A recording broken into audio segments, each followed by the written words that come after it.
Hello everyone, good evening sa inyong lahat and welcome muli sa ating YouTube channel, Bagong Pilipinas, Old Queen TV. Mga idol, kung kayo ay baguhan pa lang po sa aking YouTube channel, kayo po ay aking anyayahan manood po, mag-subscribe, paki-like din po at pakipindot po sa bell button para lagi tayong updated sa ating mga gagawing video mga idol tungkol po sa mga lumang barya. Mga idol, paki-check lang po sa inyong mga wallet at baka mayroon kayong ganitong uri ng barya mga idol, at umpisahan mo na mga idol, wag mo nang bastang ibenta, no? Dahil ang baryang ito mga idol ay mataas na po ang kanyang value. No, yan po ang ating topic ngayon at tapusin nyo mga idol ang ating video and higit sa lahat po, bago tayo mapunta doon sa price sa bariyang ito mga idol, ako po ay nagpapasalamat sa lahat ng mga taga-subaybay sa aking YouTube channel, Bagong Pilipinas, Old Queen TV. And shout out sa inyong lahat at sa lahat po ng mga Queens Collector. So yan po mga idol ang ating topic ngayon at ating alamin, no? Dahil po ang bariyang ito ay malaki po ang kanyang halaga, no? Okay, ang bariyang ito mga idol ay 2,050 euro cent, no, from Germany, no. Ang tawag po sa bariyang ito mga idol ay ito po ngayon ang trending sa mga coins na Nordic Gold. Tandaan po niyo mga idol, ang bariyang ito ay nanggaling po sa Europe, no, sa bansang Germany, no. Tinatawag po ito is Nordic Gold, no? Ang Nordic Gold mga idol ay ginagawa po ito ngayon sa mga paggawaan po ng mga singsing, no? Dahil po ang bariyang ito ay hindi po siya kumukupas, no? Parang nasa 18 carats po ito mga idol. Baka mayroon po kayong ganitong uri ng barya, mahal na po ang kanyang value ngayon. Kaya nga, wag ninyo, advice ko lang po sa mga may hawak sa bariyang ito, wag nating basta-basta po ibenta dahil po from Europe ito mga idol at mahal po ang kanyang value, no? So update ko lang po kayo mga idol sa mga barya, no? Kaya nga wag nating kalimutan, paki-like po at pa-subscribe na rin po sa ating YouTube channel. Okay, so ngayon mga idol, ang baryang ito, punta na tayo at ang focus natin ay doon po sa kanyang price, no? Baka magulat po kayo mga idol at para maniniwala po kayo, bibisitahin ninyo ang ebay.com, no? At sa lahat po na nagbibenta ng mga coins online, no, magugulat po kayo nito mga idol sa price maya-maya po. Kaya nga wag tayong kukurap at ang video ito ay tapusin nyo mga idol, no? Okay, so ulitin ko mga idol, issue, no, sa Federal Republic of Germany, no, ang bariyang ito. Period po, Federal Republic 1949. Date, no, yan po. And ang year po niya mga idol, tandaan po ninyo, makikita nyo mga idol ay 2002 po, no? At ang kanyang mid-mark ay F. So makikita nyo mga idol, F po ang kanyang mid-mark. Makikita natin dyan sa baba, no? So makikita natin mga idol, yan po yung star, no? 12 star po yan na makikita natin sa bariyang ito.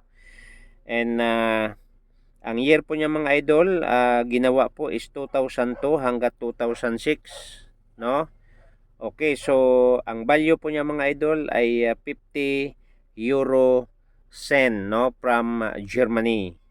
And composition po, itong bariyang itong mga idol ay tinatawag po siya is Nordic Gold, no? Dahil po mapapahanga ka sa bariyang ito dahil po hindi siya lumilibad. Maniwala kayo sa akin mga idol, mayroon akong napapanood sa iba't ibang uri ng mga gumagawa ng mga singsing, no? Ito po ay subok na nila at aywan ko lang po kung totoo po yung mga nagko-comment, no? Dahil po ang baryang ito daw mga idol ay parang nasa 18 carats po ang baryang ito. Kaya nga baka mayroon kayong ganitong uri, paunawa lang po at paalala, itabi nyo lang mga idol, no? Dahil po marami akong napapanood po sa mga bariyang ito napakamahal po ang bariyang ito, no, dahil hindi siya kumukupas. And composition niya mga idol, sabi ko nga Nordic Gold, ang kanyang timbang 7.8 grams at ang kanyang diameter 24.5 mm at ang kanyang thickness ay 2.38 mm.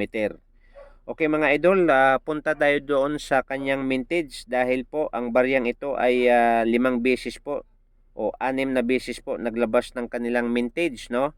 Doon tayo mga idol sa unang mintage, no, 2002A. Midmark po ay A, nasa 0.9% lang po. Okay, so ang mintage po niya mga idol sa unang gawa ay 135,000 lang po, no, ang kanyang gawa. So ibig sabihin, mababa po ang kanyang mintage. So sa pangalawang mintage tayo mga idol, doon po tayo sa 2002A Prop, no, 0.5%, no, nasa 75,000 mintage lang po ang pangalawang ginawa niya sa bariyang ito. Punta tayo mga idol doon sa 2002D 38%, no, nasa 370,330,000 po ang pangatlong gawa nila mga idol. Doon po sa midmark ay D ang nakalagay po dito. So another mintage mga idol doon po sa 2002 D pa rin, no, 0.8%, no, 135,000 po ang ginawa nila sa pangalawang mintage doon sa D. At doon tayo mga idol sa F, no, 2002 ang kanyang midmark ay F, no, nasa 39% is nasa 430,570,000 po ang gawa sa bariyang ito. At doon tayo mga idol sa pangalawang gawa, no, doon tayo sa 2002 F Proof, no, 0.06, no, and 75,000 lang po ang mintage na ginawa nito. Sa last po mga idol sa 2002 F 0.8%, no, nasa 130,000 mintage. So yan po ang description sa bariyang ito mga idol, kaya nga wag tayong kukurap. So ulitin ko mga idol, bibisitahin natin doon sa online po sa ebay.com. Ito pong bariyang ito ay nakakahalaga ng 66,655, no? Napakamahal na po sa bariyang ito. And 74,075 pesos, no? And 29,085.89 pesos, no? So yan po ang price sa bariyang ito mga idol. Kaya nga mga idol, ulitin ko po, maraming salamat sa lahat ng mga taga-subaybay sa aking YouTube channel at sana po huwag tayong magsawa mga idol sa pagsubaybay sa ating munting YouTube channel, no, para po maunawaan po natin at mapangalagaan natin ang ating mga sariling lumang barya. So binigyan ko lang kayo mga idol ng ideya tungkol sa baryang ito. Huwag nating basta-basta ibenta dahil ang baryang ito mga idol ay mataas po ang kanyang value. Ulitin ko mga idol, isang like lang at subscribe ang ating kailangan. So maraming salamat po sa pagsubaybay at see you the next video mga idol. Thank you so much and see you again.